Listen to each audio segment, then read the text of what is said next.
Welcome to this video about Hominis 2018, an international psychology conference held in La Habana, Cuba in November 2018. I'm Richard Sethry, psychologist from Minneapolis, Minnesota, USA. This video will provide an overview of the conference and brief interviews with several keynote speakers and other distinguished psychologists who participated in the conference. Hominis 2018 was held at the La Habana Convention Center. It was truly an international conference. The organizing committee had representatives from Puerto Rico, Brazil, Colombia, the Dominican Republic, the United States, Angola, Argentina, Mexico, Spain, South America, and of course, Cuba. Over 800 psychologists attended, representing more than 40 countries. This is Dr. Alexis Lorenzo Ruiz, President of the Cuban Psychological Society and President of the Organizing Committee for Hominis. He presided over the opening ceremonies and provided an interesting overview of Cuban psychology. Cuban psychology has transitioned from focus on illness and symptoms to focus on the psychology of the whole person and health rather than illness. It addresses broad psychological needs in the Cuban society, including social needs, health needs, clinical treatment needs, and broader community psychological needs. Cuban psychologists are deeply integrated into the Cuban medical system and assist with care for patients with a broad range of medical problems including cancer, fibromyalgia, Alzheimer's, and many other complex and chronic conditions. Dr. Alexis Lorenzo Ruiz took a few minutes to talk with me about how the conference is going. How's it going? I think going good. I am very happy. I satisfied the program. I satisfied the participation. More 800 people from more or less 40 countries from 5 continents. This is the wonderful conference because participate people from different countries. People go and research in different areas. And I think the people participating only have science idea for well-being, for how help people, how help family in clinical and health, and family, in the law organization, in the community, in the media. We had the honor of hearing from the distinguished American psychologist Martin Seligman, who gave the keynote presentation for the opening ceremonies. He told us about the evolution of his thinking from learned helplessness to learned optimism to positive psychology to his current focus on human well-being and happiness. The next day, Dr. Alexis Lorenzo Ruiz held a discussion hour with Dr. Seligman, which allowed us to have a dialogue with Dr. Seligman about his thinking and research, which was fascinating. Many in the audience treated him like sort of a psychological rock star. It was an amazing opportunity to talk with such a legendary and distinguished psychologist. I had the honor of talking with Dr. Seligman individually. We talked about his current enthusiasm about being a psychologist at age 77 and going strong. Interestingly, I think it's a very exciting time. Most of my contemporaries have retired. I'm 76 years old, but I couldn't think of retiring because the field is now much more interesting than ever was. I keep doing this until I drop. We also talked about his advice for early career psychologists. I think the future is in well-being, and I think the notion of human happiness makes psychology a central discipline to our human future. So my advice is to find the practice and the science that builds human happiness. Find the science and practice that moves you is the best career advice that I think I've ever heard. Dr. Irving Kirsch gave a keynote presentation about his research about the placebo effect and antidepressant medication. He is on the faculty of the Harvard Medical School and is a professor emeritus at 3 other distinguished universities. He described how his team responded to severe and at times distorted criticism of their findings, and how their research evolved in response, making the results more robust. His team's research could result in a paradigm shift for how we understand the benefits or lack of benefits from antidepressant medication. He generously agreed to an interview after the conference, but unfortunately Skype somehow managed to corrupt the recording. But it was an honor to be able to talk with such an eminent and generous psychologist. Dr. Miguel Roca provided one of the pre-convention conferences. He spoke about positive psychology in Cuba. He made time to talk with me about the history of psychology in Cuba. The career of psychology began in Cuba in 1961 in the University of Las Villas, in the center of the country. At that moment, we experienced psychology in Cuba was very fragmented, but there were some people, many people really, that knew psychology. And one tradition that begins with the most important Cuban thinkers, Enrique José Barona, Félix Varela, José Martí. They were not psychologists, but his thought was a very important way to see psychology. So after that, we began with a very eclectic tradition, trying to receive information of different places. After was a moment with the integration with Soviet psychology. Soviet psychology. First, some eclecticism. After, some dogmatism.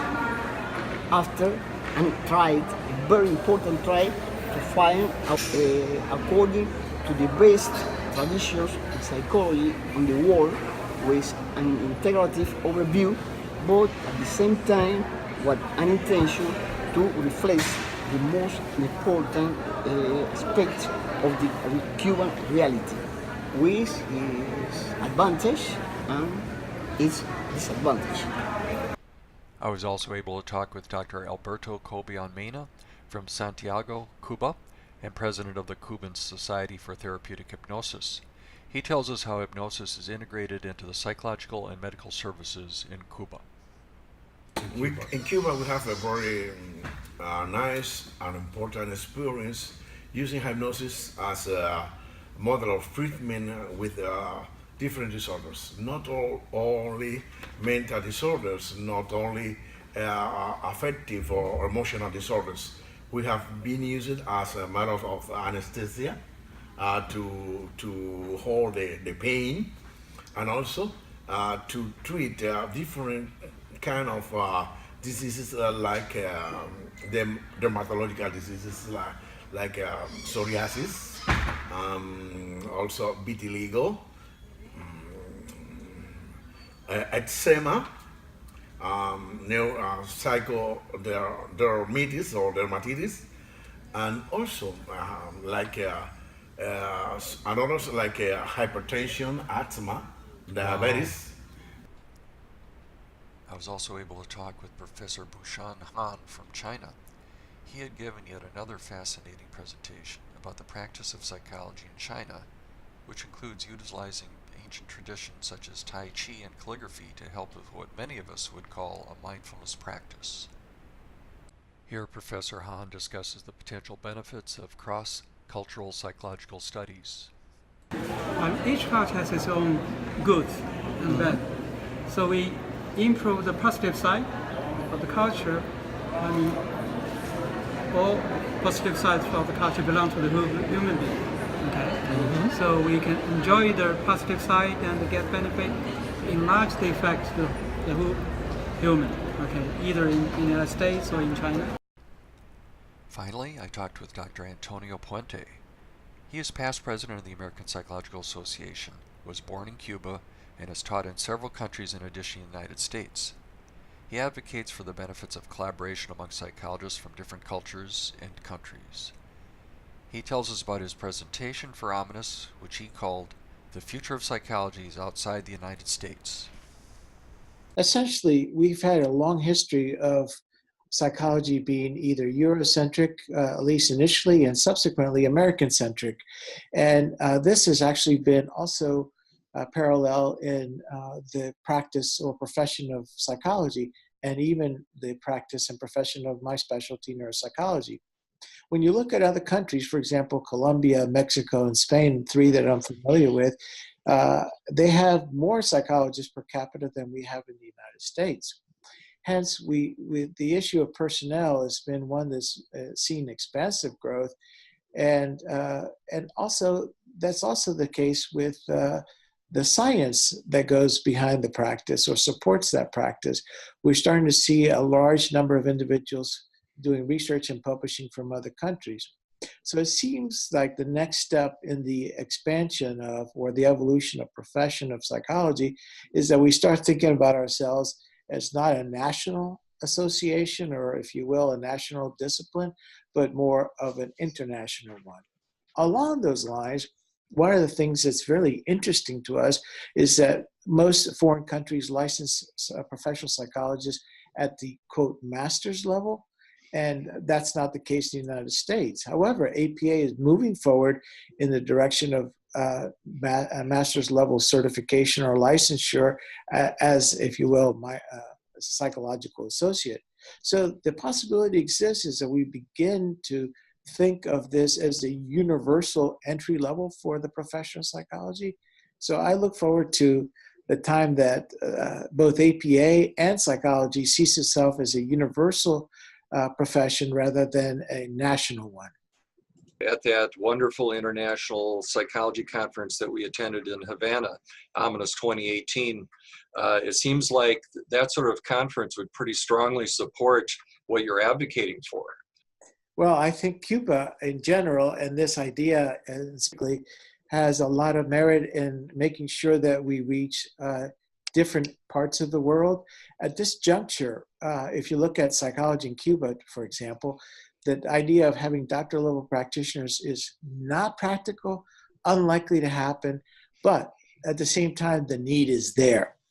And also with the university system being slightly different, individuals could be licensed, if you will, licenciados, maybe with a master's degree, and that seems sufficient to be able to attend to many of the aspects of the practice of psychology, maybe not some of the more specific ones, like, for example, neuropsychology, but certainly seems like a first step into the idea of making the profession of psychology a universal discipline. We also talked about the next International Psychology Conference in Cuba, which will be in July 2019. Well, first of all, how could I not go? I'm Cuban. That's, if you will, my origin. And I have wonderful friends and colleagues there. And I also look to be part of the Mesa Directiva in the future for the Society of Inter-American Psychology. I believe that that is as a sleeping giant for psychology in the Americas. And the answer is a long-winded way of saying, by all means, I plan on being in Cuba. I look forward to seeing some of the folks on this video there as well. Join us in Havana to savor not only a beautiful Cuba, even more beautiful people, but in addition to that, the prospects of a more universal profession of psychology. This conference is for psychologists from all countries in the Americas, South, Central, and North America. Like Hominis, this conference has an international organizing committee. Dr. Alexis Lorenzo Ruiz is the president, and Dr. Alberto Cobain Mena is the vice president of the committee. Over 2,000 psychologists from the Americas are expected to attend. It will be an excellent opportunity for professional exchange, making new friends, and experiencing the warmth of Cuban psychologists and the Cuban people. For more information, here is the website for the conference. Like Dr. Puente, I would not miss it for anything, and I hope to see you there. This is an MH Concierge production.